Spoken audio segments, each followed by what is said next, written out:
We're thrilled to start off our afternoon by focusing on how to build a thriving workforce, career preparation during adolescence. We're really excited and very grateful for all the three folks up here who have traveled a long way to join us today. We have Kyle Hartung, who is the Associate Vice President of Jobs for the Future. We have Stephanie Peete, who is the Senior Director of Workforce Development of Say Yes Buffalo. And then we have Lilian Beaudoin, who is apprentice through Say Yes Buffalo. Sorry about that. With a name like mine, I should, I totally appreciate the situation. So we're very grateful to have them here today. The way this and all the other sessions are going to work is that we will be having a 30-minute conversation on stage. We will turn it to the tables for you to talk for 10 minutes yourselves. And then we'll turn it back to these folks for you to ask questions of the panelists on the stage. Again, this is just a way to generate conversation. Some of the questions you will want to ask them are questions you may want to ask your partners at the tables before we sort of open it up. So we're really thrilled to have you folks here. Particularly thrilled to have Buffalo represented as a lifelong Syracuse born and bred, having upstate New York represented here in LA. Very excited to have that. When we see sun, we'll just, you know, it's still in me, even though I've been here 20 years. It's like I'm out every time the sun is out. So we're really thrilled to have you here. So we'll start off with Kyle. Now, Kyle, you and I met in the White House Summit that was organized for, I guess it was about a year and a half ago. Yep.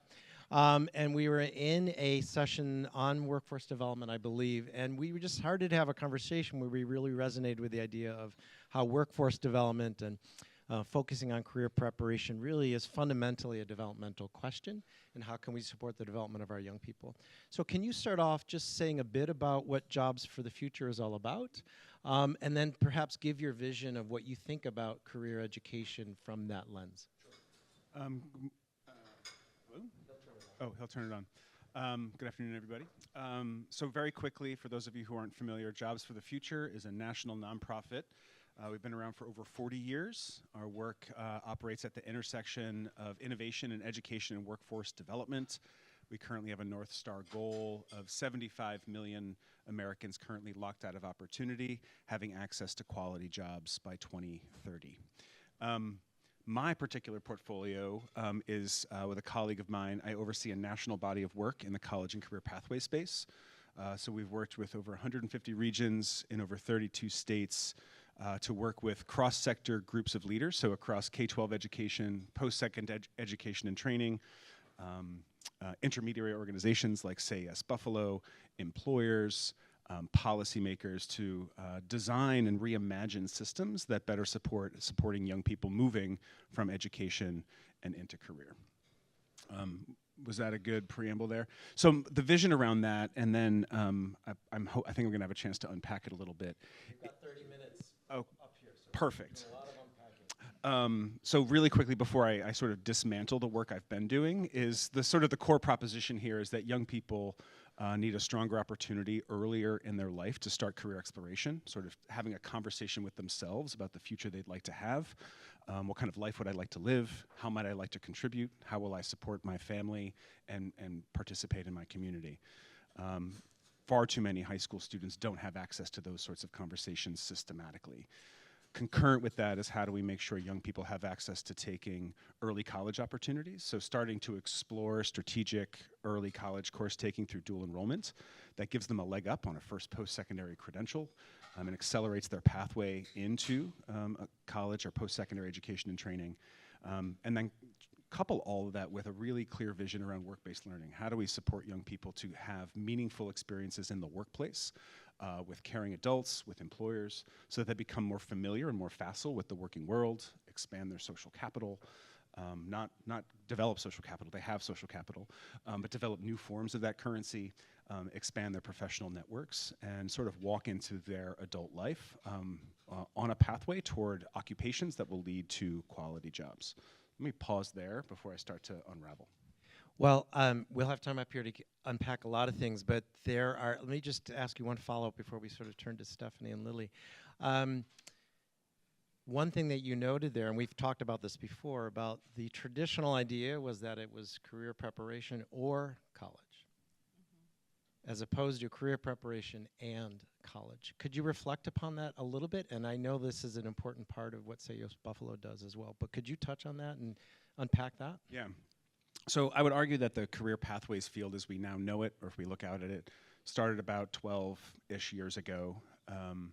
And in that time, we've seen a clear focus on, and a lot of that work has been a mindset shift culturally and among mostly folks who work in that space around operationalizing the and in college and career. I think we've made a lot of progress, though in the last 12 to 18 months, I would say I'm starting to see a retrenchment and a division between those two things again. I'm starting to see a lot of conversation around young people are saying they don't want to go to college, and that's fine, and we should support them to have multiple pathways. We should have multiple pathways, but I'll call an explicit question on an inadvertent creation of a potential second-class system if we are funneling students into programs that do not have clear opportunities to re-enter and engage in ongoing learning and education, whether through the workplace. And so if we're supporting students to gain credentials with value in the labor market, we have to be really clear about what value means. Value is not just a dollar amount. It's not just about what's valuable to an employer, but what's valuable to a person. What does it buy them, and what does it gain them access to over time?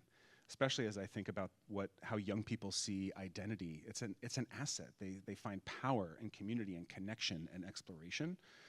And so to create a system that ultimately has wrong doors and dead ends is doing a disservice to young people too early. And so the hard work I think ahead of us, and that's why I've loved our conversations, has really been about how do we bring a developmental lens to this, especially as we think about that 16 to 25 and then deeper into the 20s window where exploration, curiosity, and new opportunities are constantly coming into the foreground with people or for people. And so how do we make sure that we're designing systems that account for that kind of complexity and nuance rather than relying on an overly simplistic, linear approach to marching people through learning experiences, attainment moments, and then sending them off to be someone else's responsibility. This is why we asked Kyle and this group to start off the day. This is really a wonderful representation of the kinds of thinking that we want to support, at least from our center. That's a really wonderful start. I'll also just flag, it's another example of words mattering. You talked about career preparation. You did not say workforce development. These words matter, and I think that's something that we can talk about also as we move forward in terms of, I suspect when there's a retrenchment, you talk about workforce development. When there's not, there's career preparation. What does that mean? And that's really important. Stephanie, can I turn to you? When we asked Kyle to think about some programs that would be good to have represented here, he 2 seconds and he thought about Say Yes Buffalo. I know a couple of other folks in the audience already have said, I'm so glad that Say Yes Buffalo is here. They're aware of the work that you do. Could you tell us a little bit more about it? Yeah, so Say Yes Buffalo is a Promise Scholarship organization in Buffalo, New York.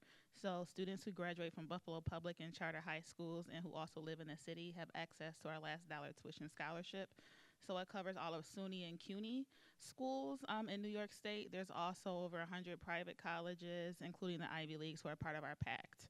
So at any given time, we have about 2,500 young people studying for a an associate's or a bachelor's or any type of post-secondary credential. We have over 3,500 completers who have completed some type of post-secondary degree. Lots of young people who have gone on to, get terminal degrees and pass the bar and things like that. And we also have a P16 or a cradle to career model. So our programming starts as early as our 3-year-old classrooms that are embedded in 8 public schools in the district, all the way through post-secondary completion of workforce development, which is what I lead. Could you touch a little bit on the approach that you take to this? All the work that you kind of do, what are sort of the guiding lights and the guiding principles that are thinking about the young people as they're thinking about their futures? Yeah, so broadly speaking, our work is rooted in racial equity. Although I love my community, Buffalo is the 5th or the 6th most racially segregated community in the country, depending on what list you're looking at the time. 85% of the black population in our city live east of Main Street. Our isolation index for white people in our community is over 90%. Broadly, our school district is about 81% young people of color, over 100 languages spoken. We're a huge refugee and resettlement community, yet our private sector workforce is like 91% white. So the work that we do is really crucial to make sure there's an educated, diverse workforce. When we launched almost 12 years ago, the graduation rate was 49%. For our Buffalo Public School District, is now 79%. So the work that we have been doing has been really intentional. We do everything with a collective impact model, so we partner with literally everybody, healthcare organizations, business sector. We have mental health clinics in every school building, so it's really intentional about addressing the very systemic issues in our community that really impact not just a young person, but their family from being successful. So it's more than just a scholarship model. We have 16 different unique wraparound supports to really strategically address all of the issues that our young people are facing in the school district. Thanks for highlighting those issues. I mean, the statistics that you mentioned about Buffalo, I know are the same in a lot of the cities in upstate New York. In fact, Syracuse may be even higher on inequality than Buffalo, but this is representative of many of our cities in this country, and I'm glad that you pointed that out. And I know Lily wanted to make sure that we talked about these issues as well as we're thinking about the future. Just another question for you, Stephanie. When you are working with young people in your models and your approaches, how do you focus on the idea of young people wanting to develop a sense of purpose, they want to contribute, they want to make a difference? How is that embedded in some of the opportunities that you provide to them? We really try, so our work is really driven, for our workforce portfolio, is driven by industry demand, of course, because we need, employers and the buy-in and capacity there, but we also try to marry it with what young people are telling us that they're interested in. And there's a lot of relationship building also that happens in the schools. So we have folks who are embedded in the school buildings who actually engage with young people and ask them, like, what are you thinking about after high school? And helping them to make some informed decisions about their next steps. So whether it's our program or we can refer them to somewhere else, it really is important to be very intentional about who we're engaging with our programming and make sure that this, it's an opportunity that they want. Lily, thank you so much for joining us. We're really grateful for you to be on stage with us and to share your experience and so on. Could you tell us a little bit about what drew you to Say Yes Buffalo, how you got engaged in the first place, and then perhaps a couple things about your experiences, what you really enjoyed about it? What drew me to Say Yes Buffalo was the fact that it was an opportunity that I honestly thought wasn't in the cards for myself. I didn't think I was going to end up going to college. I didn't think I was going to find a career, especially in something I enjoy doing. And Say Yes Buffalo honestly gave me all of those things. I am pursuing a career in digital analytics. I am currently enrolled into college, and I am going for a certificate in computer software development, so it's really amazing. Can I ask you a couple more questions? Of course. Yeah. So was the getting back to this college connection and career and college, sometimes they're presented separately, sometimes they're together. For you, with Say Yes Buffalo, was the packaging of career leading to college? Was it college first, then career? Like how? It was kind of like a package deal. Yeah. I was going mainly for the career, and college was definitely a bonus. Being able to find a career, gain new skills, and honestly just be able to find this career while getting a higher education is one of the most important things. You said career many times, Yes. which is great, but I think this is really, really important. So when you think career, and as you started this program, what did it mean to you, like to have a career as opposed to a job? Career is a long time. It's a long time goal. A job is usually short term to me, and a career is something that will help you in the long term and help you set up for life. What elements of Say Yes Buffalo really sort of hit you well right there? Is like, wow, I can make this happen, or wow, this is I can understand.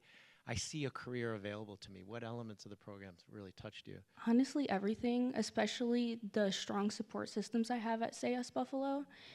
They help me every step of the way. I get to, whenever I have any issues, I go to Stephanie, Tiffany, all of our Say Yes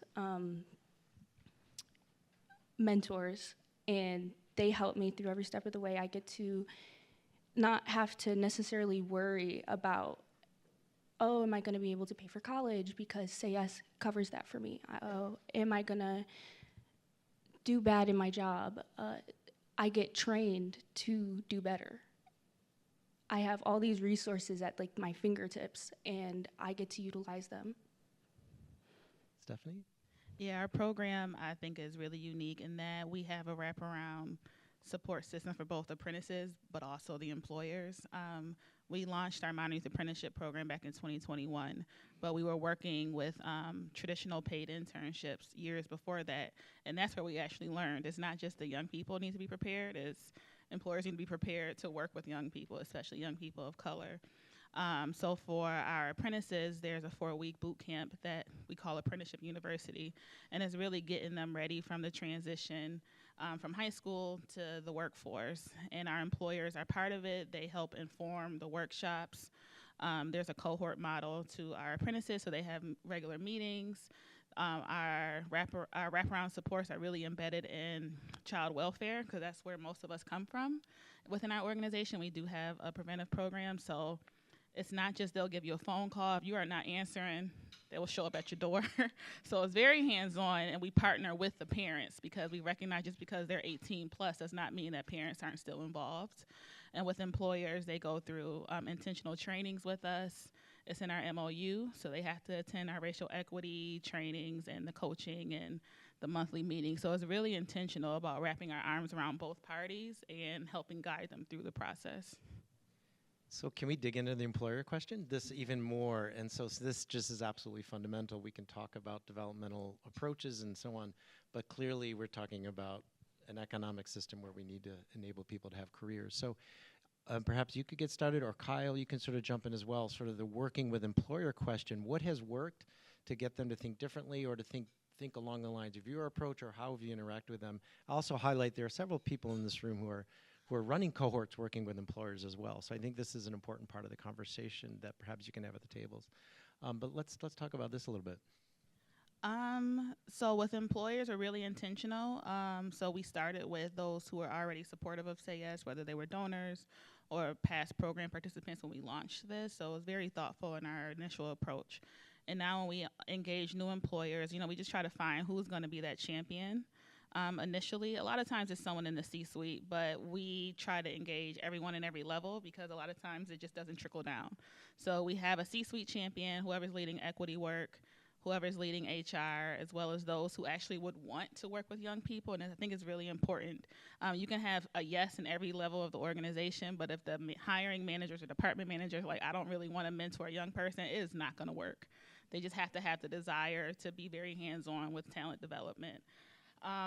But it is really based on trust, I think, because you have to be able to pick up the phone and call someone when there's a difficult conversation, but still maintain the relationship afterwards. So we've had employers where, from initial conversation to onboarding, it was 6 months. We have others where it took 3 or 4 years. But if that's how long it takes, and that's just how long it takes. And we have to make sure that they're in it for the right reason. It's not just, it's a good look to mentor a young person in the workplace, but we try to engage those who truly see it as workforce development, and it's just solving a need for them as far as roles that are hard for them to fill or areas where they're seeing high turnover. We really partner to address their policies and behavior towards onboarding early talent and retaining them. And just sometimes Stephanie can be a little bit humble. Like, I think that a lot of the power of what Say Yes has been doing for a while is also being willing to say no, or to turn people away, or to let people go from the employer side. Like, this is not going to work if we think about, and here's what I think is critical as I think about integrating and thinking about career development for young people and workforce development is, how do we make sure that what we're actually doing is centering the needs of young people? And that can mean from a developmental perspective, but it could also mean from just a well-being perspective. And I think a lot of our systems are not really designed to account for that.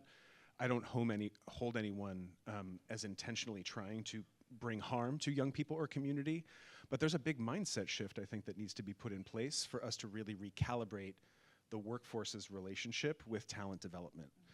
And what I mean by that is two things. One is when I think about work-based learning and strong models like youth apprenticeship or apprenticeship models or even internships, as a field, I think that we've over-indexed on private sector employment as a destination or a career trajectory for young people. That's not saying that private sector employment is not valuable, important, or worthwhile, but the public sector is an enormous sector of employment, many of which have high quality, good jobs with career ladders, unions, longevity. But I don't think as we think about youth in the workplace, most systems are not really thinking about placing youth in with public entities. And I think that that's something we can work on.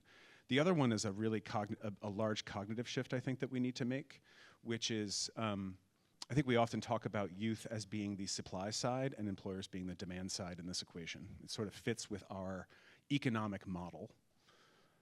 But I think to do so is actually not centering the needs of young people.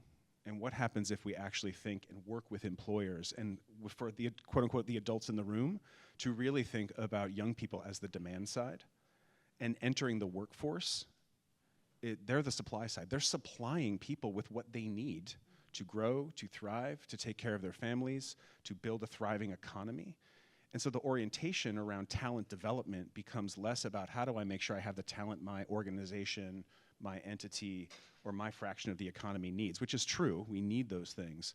But how are they participating in the cultivation of talent and young people more broadly? Because it's beneficial to our society as a whole.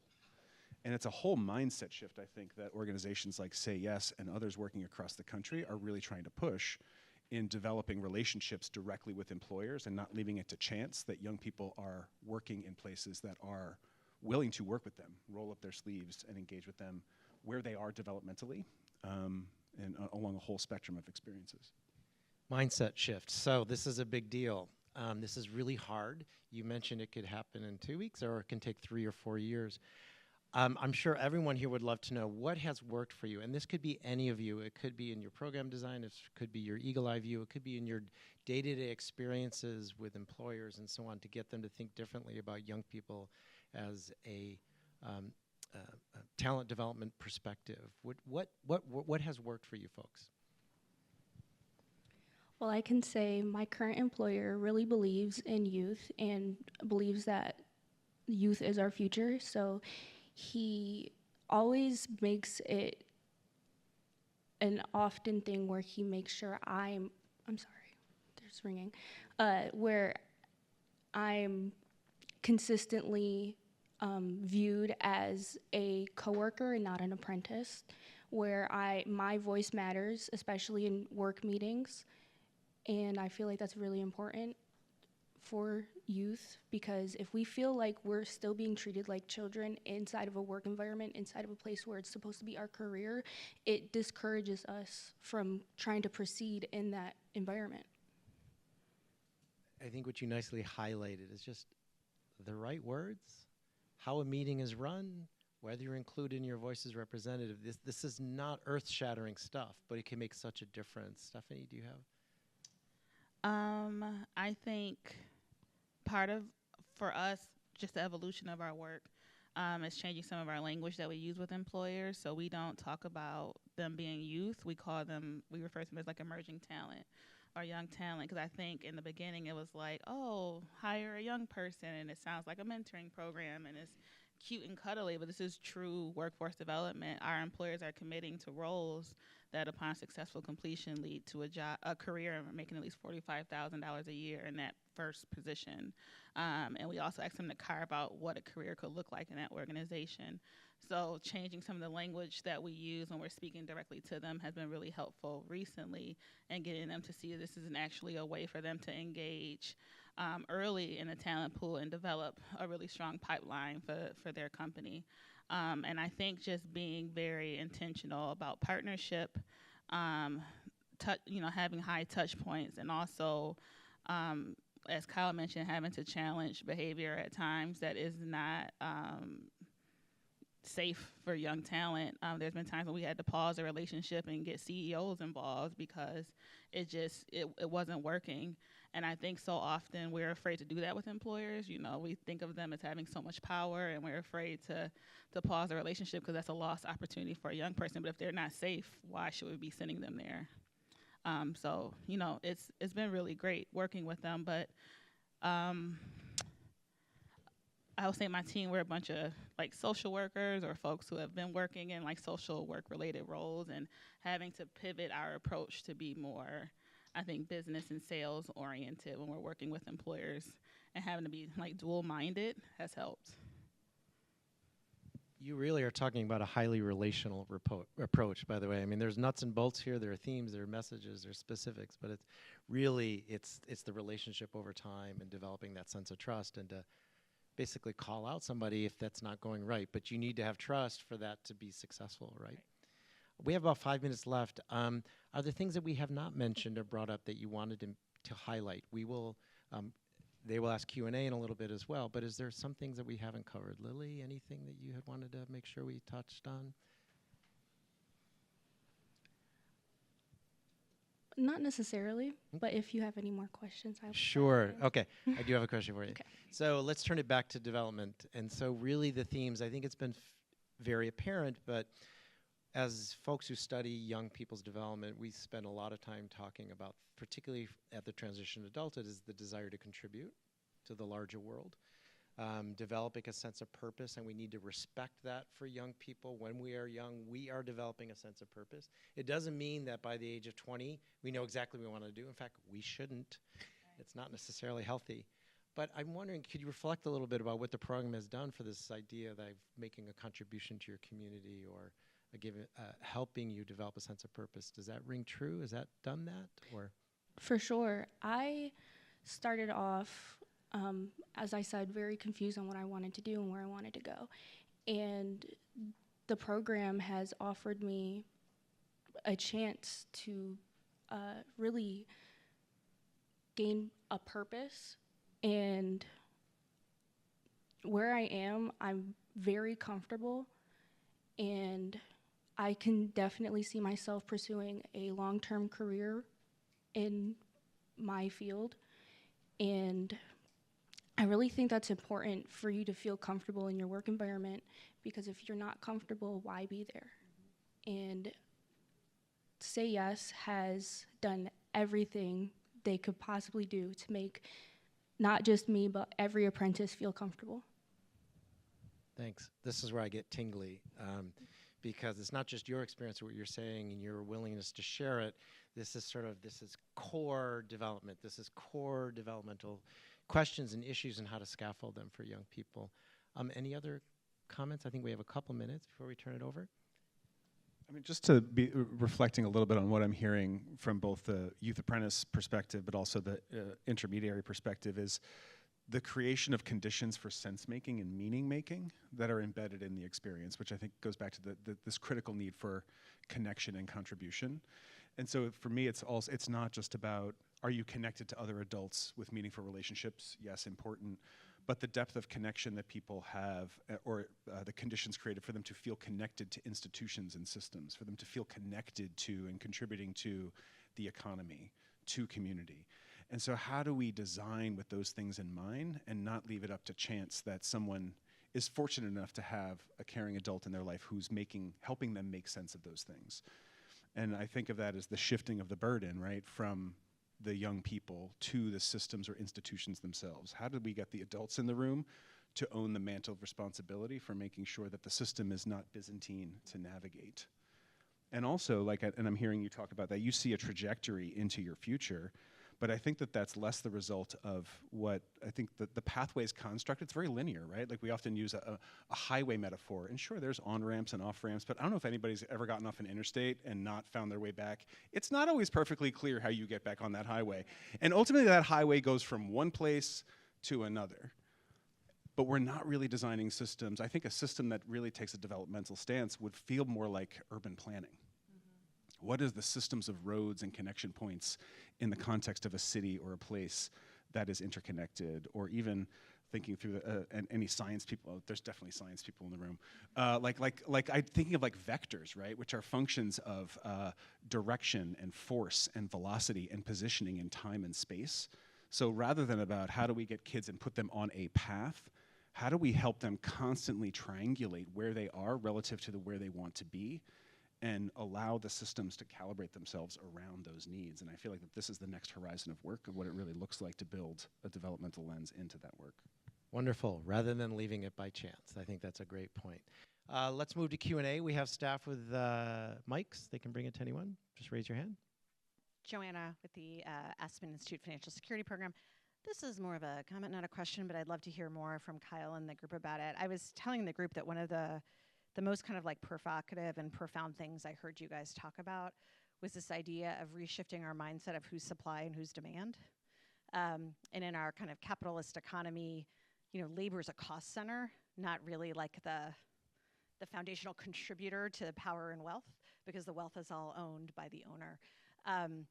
But that just seems really important here to think about what is the language we all could be used. That's not the language that's not saying like I need to take your power to give more power to the employees, more like we actually have like a real shared, this is a virtuous cycle, you know, together.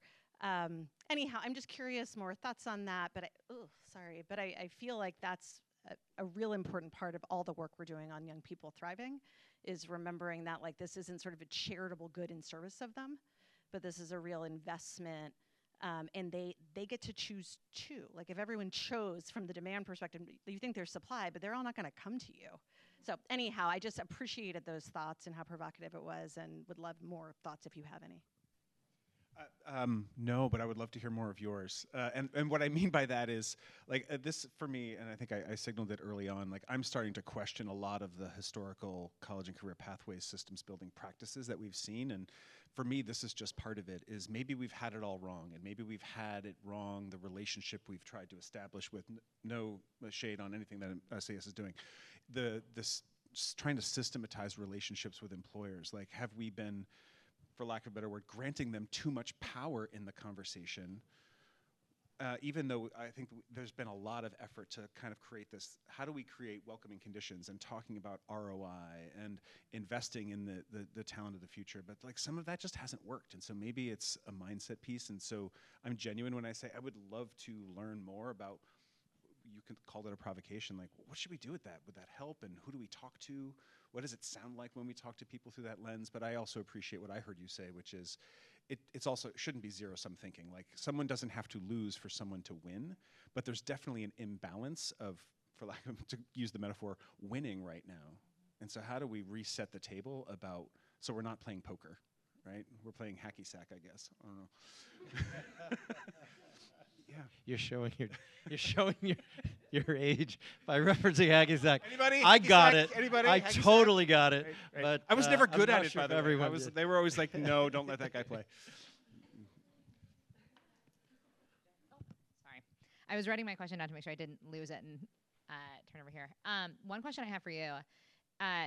Anyone here, one of the things that struck me as it relates to the host of this in UCLA and the Center for Developing Adolescent is the importance of, I've always been struck by the research on the importance of risk-taking behavior in adolescence and like the kind of social dynamics that youth need to be undertaking and to like develop, press boundaries, explore, and the importance of that in terms of development.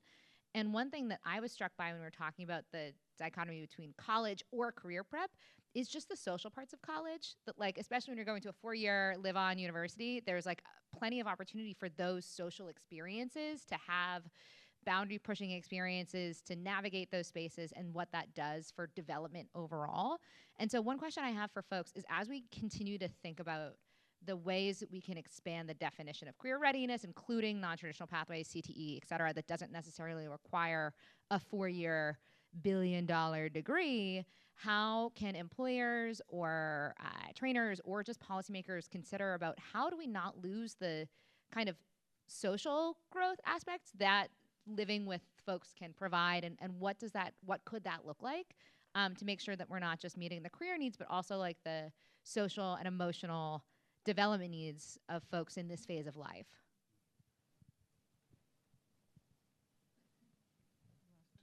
You want me to start? Yeah, go ahead. That's a big question. For us, There's a few things I think that happen as far as their development and adjusting and taking risks and growing into young people. I think we try to create community amongst the young people. So there's a cohort meetings where they get to connect together, because sometimes there's ones and twos within organizations, so they feel pretty isolated. We work on self-advocacy for them. So during our apprenticeship university over the summer, we teach them how to speak up, and if there is a challenge that they're dealing with in the workplace, how to go about that. We back them up with employers and try to coach employers through it. We had one young lady send us, like, she had an issue with her hours, and they said, okay, write an email, send it to us first so we can see it. And I would have thought that one of us wrote it. Like, it was phenomenal. But teaching them that, it's not going to be this golden road. Like, they're going to be things you have to navigate in the workplace that we just can't protect you from, and coaching them up to be able to speak up for themselves, but also teaching employers that they should be expecting young people to advocate for themselves, because they don't have it all right. I don't know if you have any experience. No, I definitely do. I feel Do tell. I feel like during the first year, I feel like the biggest risk I did take was self-advocacy. I was in a position where I felt like it wasn't challenging me enough, and that I wasn't necessarily respected as a youth. And I had to step out of my comfort zone and bring it to people's attention, like, hey, I don't feel comfortable here and I want to switch. And doing that was one of the best decisions I made, because I'm now in a department that I love, and I'm doing work that I love. And it's not even just at work, it was at school too. I had to switch colleges because I felt like the workload was too much as well, like doing part-time job while also doing a full-time school was difficult. So I had to self-advocate and adjust so it could be tailored to me. So that was, one of the biggest things. I'd like to follow up both on Andrew's question and the point that just came here. And I'm really humbled as someone who I'm not here because of it, but I have had the good fortune to be involved in the initial design of the Say Yes City model, and to watch from a distance. And Stephanie and Lilian, and my colleague at this table, I'm thrilled at what I've been hearing, okay? But I want to call out some things that I heard as well. From looking at successes and as well as challenges, which relate to the scale-up question that came up at our table too. Andrew, before you said the ability to say no and not just say yes. I remember early, in this case it was in Syracuse, where the model was that while we couldn't select in early which agencies could support because you needed to have the ecosystem, you had to have a continuous improvement process using data so you could really say no. In the end, I remember someone on the staff who was key saying, how do you say no to somebody who you also see in church? Now, in reality, if your real commitment is to the young people, you have to find the way of doing it relationally, as Andrew would say, but to do it because of that being the case. I think the readiness issue is extraordinarily important, both in cities and communities. And so 2 of the 4 Say Yes cities, Syracuse ended up not being fully ready for some reasons. Greensboro, North Carolina, the same thing. Whereas I think Buffalo and Cleveland were. But I think what I heard from you also, Stephanie, which is how do you build the readiness of people in the employer world to really be the type of mentors and employers that people need, which is true across all places. And then just one more point to the question. Early on when this was, and remember, I'm the one person who was involved in the design who was the developmental person, so there's other things. But early on, this was about young people being on track to thrive all over. Funders persuaded the leadership that you had to make the college degree the target. It was more sellable. It's just like a job is more sellable. And while the notion was, well, that way we'll fundraise, we'll get people on board, but in the end, we'll do everything else.